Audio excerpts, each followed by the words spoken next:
I love your willingness to just to come hang out. Yeah, it's fun. Okay, I'm recording. Cool. Kyle Benson, man, stoked to have you here. Thanks for having me.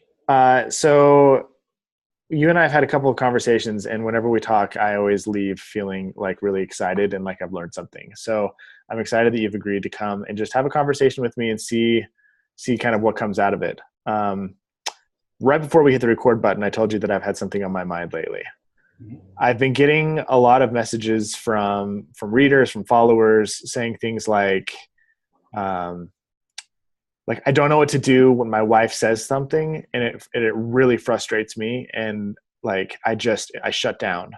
Or like I got a message from a girl the other day who was talking about how sometimes she says things and her partner takes them out of context and gets really frustrated, and Mhm. she'll go back and she's just like tries to fix it, and she says things like, what am I doing wrong, what am I saying wrong? And I feel like there's this really gray area between having conversations about things that are creating a breakdown in your relationship, like addressing an issue, somebody's doing something that's causing harm, pain, discomfort, or that's damaging the relationship, and addressing that. And then the tendency that we have sometimes to read too far into things and overreact, and like learning to regulate our own emotions. And like when a partner does or says something and we take it in a hurtful way, we're taking a deep breath and being able to say, okay, what's true here, what's not true.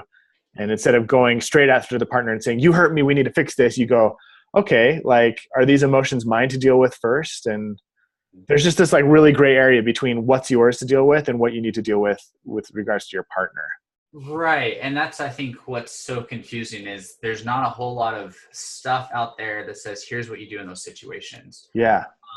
And what's so interesting is actually in the research, one of the common things that come up in relationships, particularly around issues where we're feeling hurt or a partner's feeling hurt, we go to a very negative place pretty quickly. Yeah. Uh, Real quick. Pain is often much more of a motivator than pleasure. You and I have talked about that before. And so, right, what you're essentially talking about is when someone's shutting down, they're flooded, they're overwhelmed, they have almost this thought that's going on that says, oh, if I say something else, it's just going to make it worse. So don't say anything at all. Right. But then with the other person who's like, well, I'm trying to figure out what to do with this, right? My partner misinterpreted, they're hurting. I need to go and save it. I need to figure it out. Um, it's really learning how to engage your partner.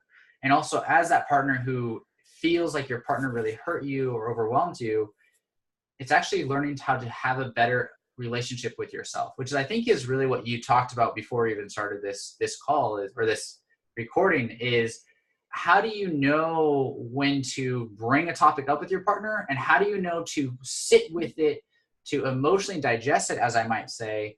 So then when you present it with your partner, you're doing it in a very mature way Yeah. and have owned up to your potential role in it, and work with your partner. And like emotional intelligence, the fourth pillar of that is relationship management. How do you use your emotions intelligently to actually get the most out of your relationship? To when you're having problems, how do you communicate to your partner so they can stay engaged with you, you can stay engaged with them, and move forward? And I think one of the things you're really talking about is it's this kind of this fundamental error that comes up so often as conflict. It's the fundamental attribution error, which means that if you and I were in a romantic relationship, and let's say you do something wrong in our relationship that I perceive as wrong, I'm going to assume that's actually an error of your personality. That you're just this lazy, messy, Something disgusting. wrong with who I am. Right, exactly. But if I do it, it's just because I was tired, because I A was. lapse in judgment. Mm-hmm. Yeah. Exactly. And so that's a big thing. And one of the things I have coached a lot of people around is how to actually not trust yourself as much right away. Mm. Because when you're in the heat of the moment, your brain's going to dramatize, make things bigger than they are, because it really wants to get it solved. But when you start accusing, labeling your partner, you're no longer in relationship with them. And Yeah. so you really have to learn and this is one of the things I do even in my own relationship. My brain will go, oh, she's my partner. She's just messy. She's lazy. She's this way. And I go, and I have to have this other part of my brain that I've trained to turn on and go, hold up.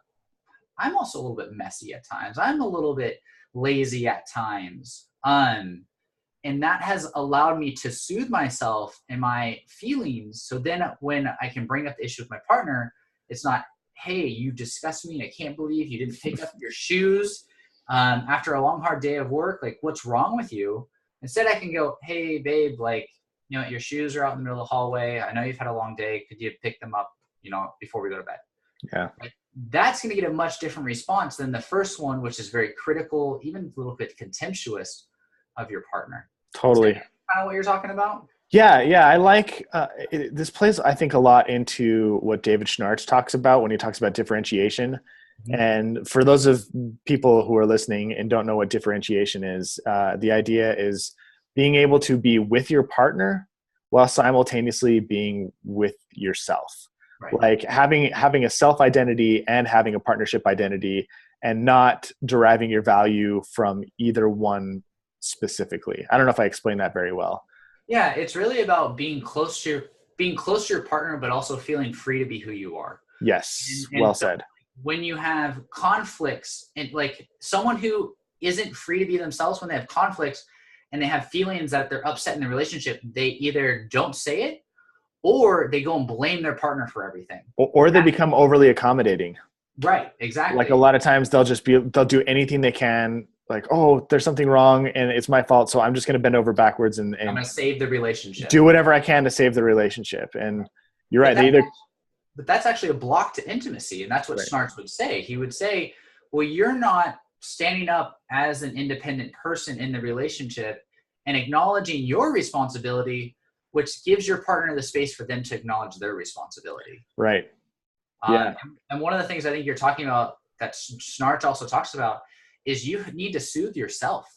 And what's so beautiful about understanding differentiation and having to go through that process of differentiating and becoming someone who really understands themselves is you're forced to kind of learn to soothe yourself in a way that then when you go to your partner, you're doing it in this, what Snarch would say, a differentiated way, which is really a way of saying you're maturely having a mature conversation with your partner about what's going on. Totally. That's not demanding. That's not criticizing. It's just like, here's what is going on for me. How do we work on this? Yeah. What you used a term called, you said you need to start soothing yourself, self-soothing. Can we talk a little bit about what that looks like? Yeah.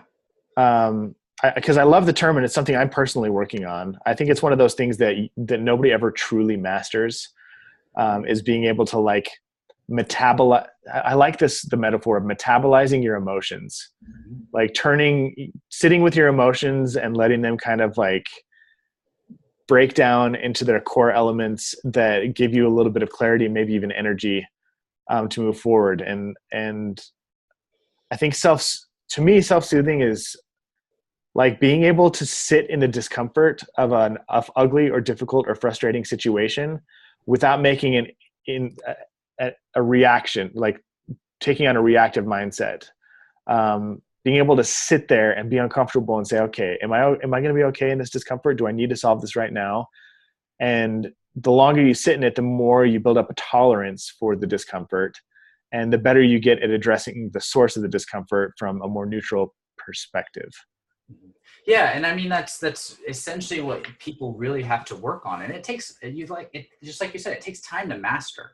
Yeah. But the first part for some people is becoming self-aware. So a lot of people struggle to be even aware of their emotions. They don't have the emotional vocabulary. They might say, I'm really angry right now, when really anger has a whole spectrum from I am so pissed off, I want to break something, to I'm kind of ticked off, right? Right. There's this spectrum of emotions that a lot of people don't have built up kind of their emotional vocabulary, as we might put it. And they're not aware of the emotions they're feeling in their body. And so when they do feel something, they often do one or two things. They either stew in the emotions, which then all of a sudden becomes like a tornado, where it's just picking up speed and creating kind of a storm. And then that internal storm becomes a storm in the relationship. And that person, the biggest reason why it becomes a storm is because they struggle to self-control, which is what you're saying. They don't know how to sit with their emotions and soothe themselves and say, okay, what's going on here? Because for them, their emotions feel like commandments. Oh, I must do this thing because this is how I'm feeling. This is my reality. This is my truth. When the reality, our emotions are designed to be signals of what's going on, of signals of, hey, you need to pay attention to this. Hey, you need to look at this. And that is the key to really controlling your emotions. And what you're said so beautifully is really to sit with them. What is going on for me in this? Not just what does the emotion I'm feeling mean? right. Where's it coming from? Am I really at being threatened the way I think I'm being threatened? Is the assumption I'm making about my partner a true assumption or something I'm making up to protect myself from something else? What's the insecurity that's being preyed on right now? It's a hard thing to do. Right, because it takes so much work on the back end before that, right? To have that awareness, you have to understand your insecurities. You have to understand your vulnerabilities. You have to have insights. Yeah. As I hear you talk, I keep thinking about that quote by Marilyn Monroe that says, if you can't accept me at my worst, you don't deserve me at my best. Mm-hmm. Have you ever seen that? I have heard that quote a long time ago. Yeah, it floats around on my social media streams every so often. And I always think there's kind of a mentality of people that some people can take on that says basically like, if you can't tolerate my emotional outburst or my ugly like name calling or my attacks on your character when I'm frustrated, sad, upset, or threatened, then you don't deserve me on the good days. And what a childish thing to say. Say what? What a childish thing to say. Yeah, it's super childish, but that's the emotional state that a lot of people, they don't grow past that. And or the idea of like, well, I don't need to change myself for my partner. Like he should just love me for who I am, or she should just love me for who I am. And there's a part of me that goes, yeah, I get that they should love the core part of you, but you should also be constantly working on yourself to make yourself a better partner. And this is like, to me, this is the work. Like this is the big capital W work of relationships, is being confronted with your weaknesses, being confronted with the things that get you emotionally charged up, and being able to sit in it and kind of go, okay, what do I have to learn from this before I blow up and just like go crazy town on my partner? And that's emotional maturity, right? Yeah. To be able to recognize, you know what, I'm doing some pretty unhealthy things. And I've had to face that myself. I remember there was a key turning point in my relationship with my partner. She went to a cool concert. Things were going well for her. I picked her up. We kind of had a little bit of fight, and she started crying. And in that fight, I went, holy crap. Like what's going on? Like I'm projecting onto her. I'm doing this stuff. And like that guilt, that shame I had internally became a catalyst for me going, man, I got some personal stuff I got to focus on. Yeah. And I think, right, we really have to look at for people is, yeah, you can behave in these ways, but you also have a choice in behaving in toxic behaviors. If you're going to be critical and contemptuous, right, we know from Dr. Gottman's research that that's going to destroy your relationship, especially if that becomes a habit. And so, yeah, you can say, well, I am just who I am. I'm this critical person, or I'm this judgmental person. Sure, you can say that, but that's going to cost you. Yeah. And there's a bigger difference between choosing to grow and go, you know what, the core of who I am, I'm this adventurous person. I'm this, who you are as a person doesn't mean that how you behave is a part of that. And I think that's what a lot of people need to learn to separate is their behavior from who they are, right? Because you can behave in a million different ways. And as you know, I work in the love lab where I'm coding couples and analyzing their behavior. And when we're talking and analyzing these couples, we're always asking ourselves this big question, which is, out of the 1,000 different ways that a couple could ask this question or say this thing, why did they choose this way? Totally. Why did they choose to become critical? Why did they choose to become contemptuous? They could have said it this way. They could have done it this way. And we're always thinking about that different thing. And I think people think, again, it goes back to the emotional intelligence of, well, I'm angry, I'm upset, I feel really hurt, and so I'm going to go become really critical of my partner, which paradoxically makes it much harder for you to actually get what you want in the relationship. Because if you're going to be critical of your partner, as you know, they're going to become defensive and you guys aren't going to get anywhere. You're just going to get stuck. Yeah. Okay. So great. That's a great summary. Now, I feel like we've clearly identified what the problem is. Now, what's the solution? If somebody's listening right now and they're like, okay, I obviously need to develop some emotional intelligence. I have some work to do in this area. I lash out at my partner too frequently. Like I get stuck in these negative loops where, you know, I criticize, my partner gets defensive, or my partner criticizes and I get defensive. What's step one in your mind? It depends on where they're at. And so if we're looking at EQ, we're looking at the 4 different pillars, which is self-awareness, self-control, social like awareness, and then relationship management. And so we're kind of looking at those different areas. And so usually where I'll start is self-awareness. Are you even aware of your feelings? And if you're struggling with that, then it's to work a lot on your understanding your emotions, sitting with it, right? There's a whole bunch of mindfulness exercises you can do. You can journal your emotions at certain days, a whole bunch of different exercises like that. And then it's learning to, how do I control them, regulate them, soothe myself, and then use that in my social situations or my relationships to better my relationships. And so there's a big piece of individual work, but one of the things that I find really important, kind of goes back to Dr. Gottman's research, is really finding someone who can be an emotion coach. That could be either your best friend who knows how to regulate emotions, who has really good relationships, can bring up conflicts healthily, talks about stuff from their own position. That's someone who you might be like, hey, I'm really struggling with how to expressing myself. Like, can you maybe help me process and improve that? Or you go find a really good therapist or coach who can just say, here, let's talk through this problem and think about it and sit in it. And then experience how to here's the different routes you could bring this up. That's great. Because without having someone who's going to say, hey, you actually have a different options on how to respond to the situation, on how to engage this person, you're not going to really grow. And so, right, I can give you a ton of books to read and a ton of things to do, but you're still probably going to be stuck in your own little world of here's the best way to deal with emotions. Whereas when you have a coach or someone who can help emotion coach you, you're going to all of a sudden start to see new possibilities and new ways of engaging yourself and engaging other people. It's awesome. That's a good recommendation. I've also heard that one of the best things you can do at this stage is learn to identify where feelings are existing in your body. Mm-hmm. Like you kind of mentioned that. Yeah. Body scanning, you know, does it sit in your shoulders, in your neck, in your chest, in your stomach? And just tuning into how specific feelings, like emotions, make you feel physically inside your body. And that looks like you have something.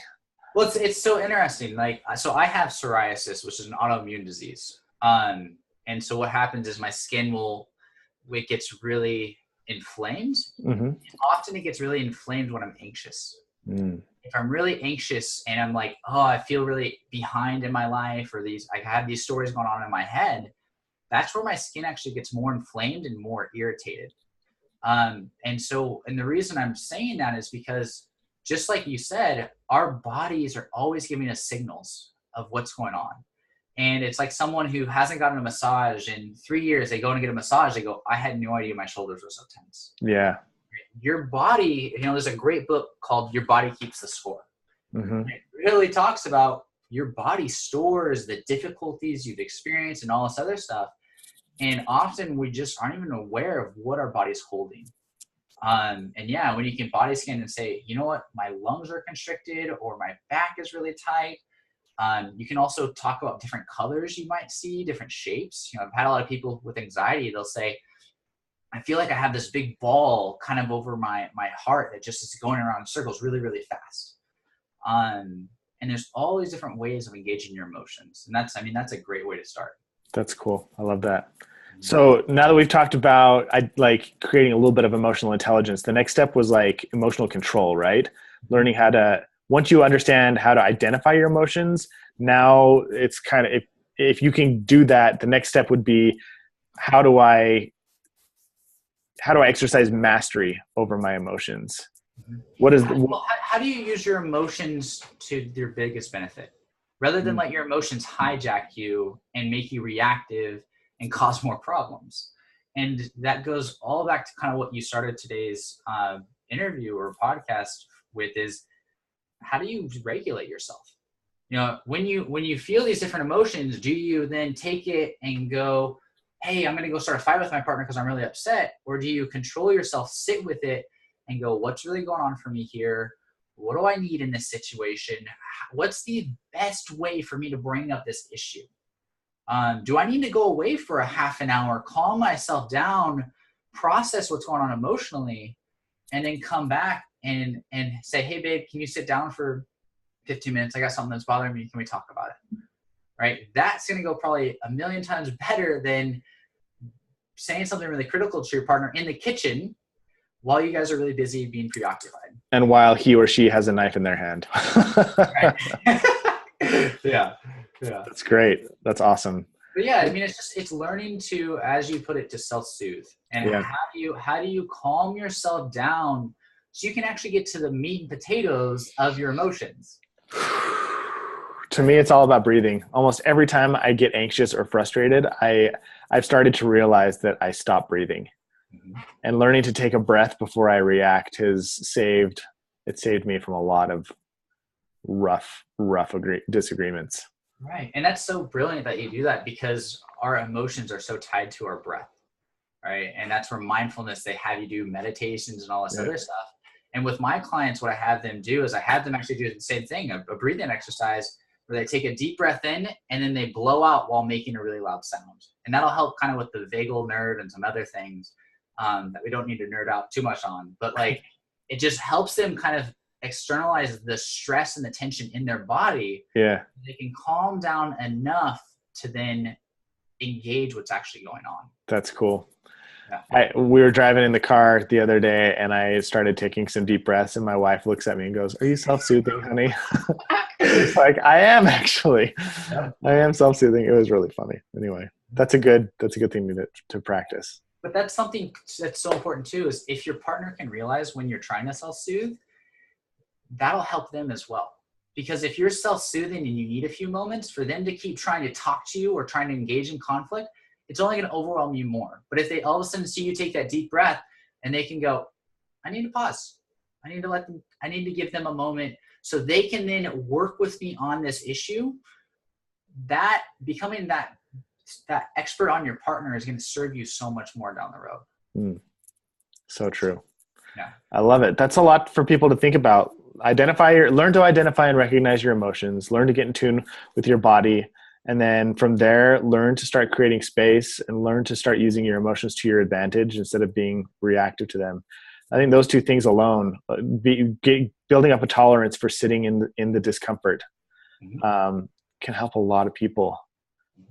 And I think that also helps with the dilemma of, is this me or is this something that I need to bring up with my partner? If you're able to sit in the discomfort long enough to sort through the mess that you're in, the emotional mess that you're in, it'll give you a much clearer idea of, oh, I'm just taking this out of context, or I need to bring this up and maybe offer first. Am I taking this out of context instead of just getting hurt? Or this is really something that we need to have a conversation about. Right. And I think what you're offering is approach your emotions from a place of curiosity. Yeah. Rather than from a place of, this is the truth and this is, I know 100% what's going on. Yeah. That's BS, right? Our minds are wired to feel emotions and then make a story around that emotion, right? If you go talk to someone who's really mad at their partner and ask them how healthy or happy their relationship is, they're likely going to bring up something that's not working well. Yeah. But all of a sudden in this happy, peaceful, grateful mood, and you go to talk to them about it, their mind's going to bring up all these great, fabulous memories. And that's how our brain is wired. And so we really have to soothe ourselves and calm ourselves down enough so we can actually see clearer and engage our partners and be curious about what's going on for us. And I think one of the things you just offered, so many people could really benefit from, is saying, hey, sweetheart, like, my mind's making up this story. I don't know what's going on. Can we talk about it? Yeah.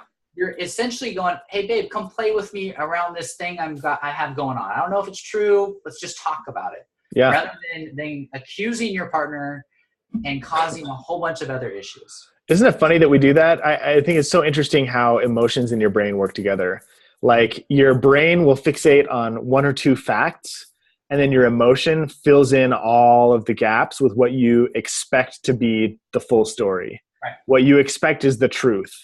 And I would say 9 times out of 10 when we're frustrated, the story, the gaps that have been filled in around the facts that we know to be true are not true. Like they're not the actual truth. Right. We're emotional beings, and Yeah. and emotions is how we make meaning of things, right? If something upsets you, that's a cue of your values, your priorities, Mm-hmm. or right. And like our emotions, if we go back to our ancestors, if you feel terrified, it's going to activate your body to run, you know. Or if you feel like angry, it's going to activate. You're going to get blood to your fist because you're going to be ready to fight, right? There's all our emotions are the wires which then our brain takes and creates meaning, creates significance, creates the stories to validate those feelings. And we have to realize that that isn't always the truth. I love it, Kyle. A masterclass in emotional mastery. That's, I think, what we just got from you. A little bit from Yeah, a us. little bit.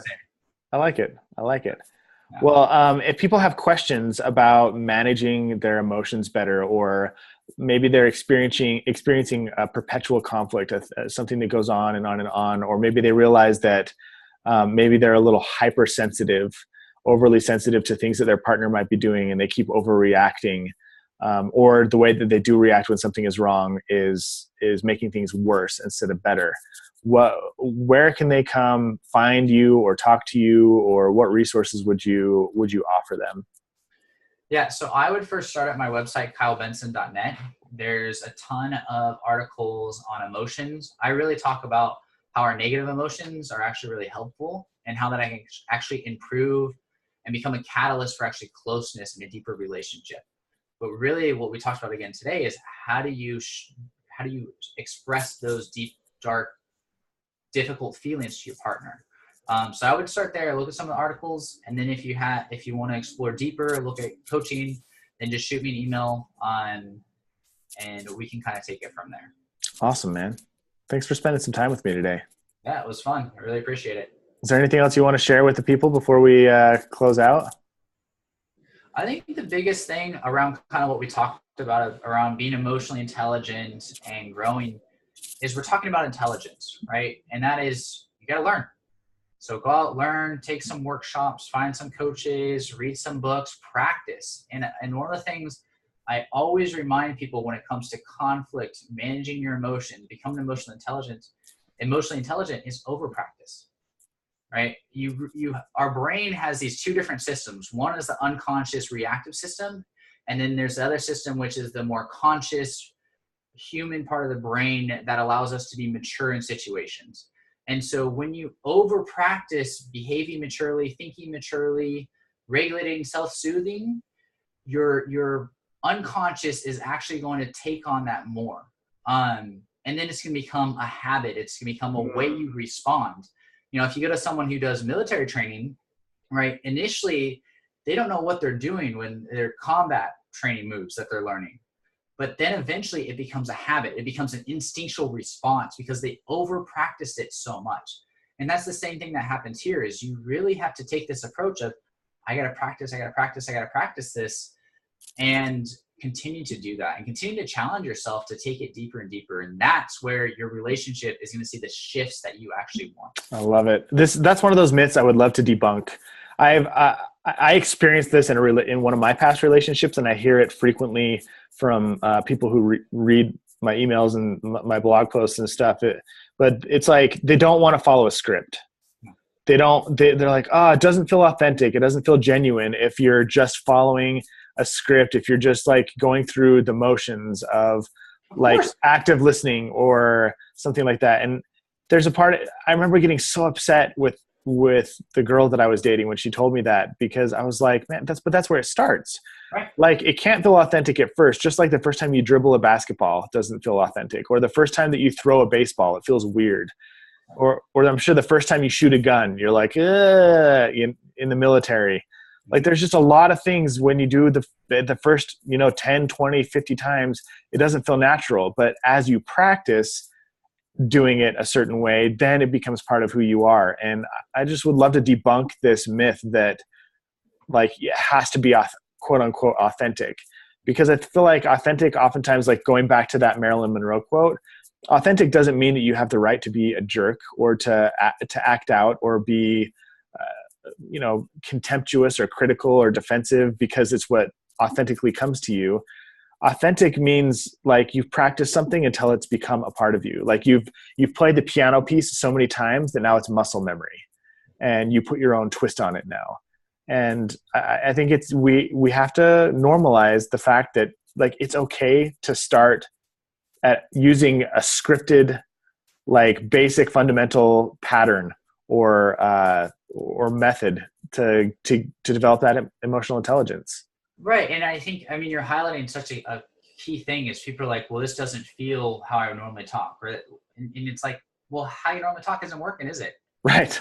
You're having more fights. You're doing this other stuff. I'm literally giving you a template that says, if you do this way, you're going to resolve your conflict, or you're going to at least learn how to manage it so you can actually feel connected to your partner. Yeah. And you're telling me you don't want to follow that? So do you want to? Because it doesn't feel natural. Right. And so that's where I go to Brene Brown, which is, are you choosing comfort over growth? Over growth. Yeah. Right. Are you going to be courageous and sit in the discomfort of not knowing how to engage this stuff and learn? I'd rather be comfortable and continue to fail than be uncomfortable and actually try something different and maybe get a different result. It's funny how obstinate we are.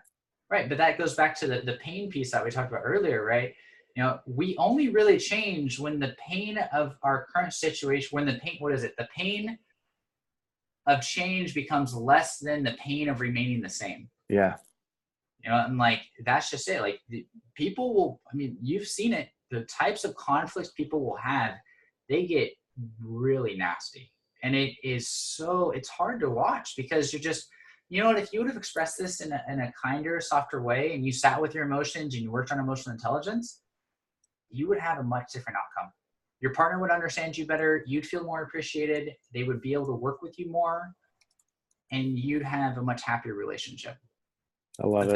That takes hard work, and I think, so I love Gottman's book, The 7 Principles That Make a Relationship Work. There's the key word, work. You have to work at it. Yep. And it's hard, but you get a lovely reward if you do it. It's true, man. That is true. And I'm glad that we've got you around to help guide us through the work. And your awesome courses too. Thanks, buddy. Okay, I'm going to end it. Okay.